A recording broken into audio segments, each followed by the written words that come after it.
boxes. Fucking half-empty, taunting boxes mock me at will as I try to fill them to the brim with every bit of my specially chosen, sentimental bullshit. Because packing away only parts of my prior personalities leaves me ill at ease to think that I might not be able to see the will of proper memory, but then it makes me wonder what a memory really should be to me. Our memories, formed and torn and reborn in a dangerous game of hide-and-seek, giving merely a peek at truth. Spotlight on submission to deluded, preferred renditions that craftily elude the black holes. Never included in the happy files of still-framed smiles among shamelessly stored up in an emotionally one-sided box of our history. Because, let's face it, no one takes pictures of themselves when they're enduring the seventh circle of hell. No one creates an award that says, I didn't make a highness score to even place in that competition. Nah, it seems we'd rather cling to clips of achievement that ends brightly enough in place to hide the reality of what we faced and ultimately what growing up really meant to us.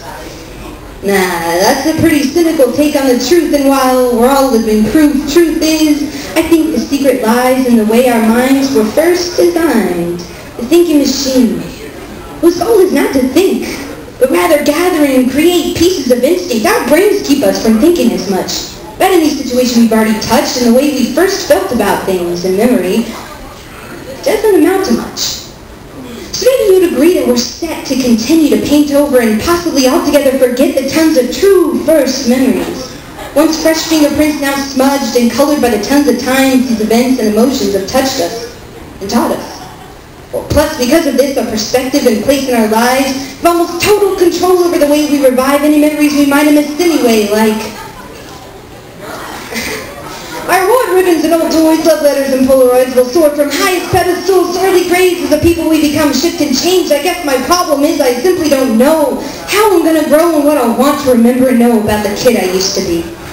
Then I realized that my eyes had become glazed and slightly crossed and focused on that motherfucking box still haplessly lying in front of me, half filled. And that's about the time I found the will to undo it all. I gleefully grabbed the bottle of kerosene, drowned that fiendish box till it bled little brown puddles all over the floor. You whore! I screamed. Go to hell! Just as well, since it was up in flames before it could have chosen Providence one way or the other.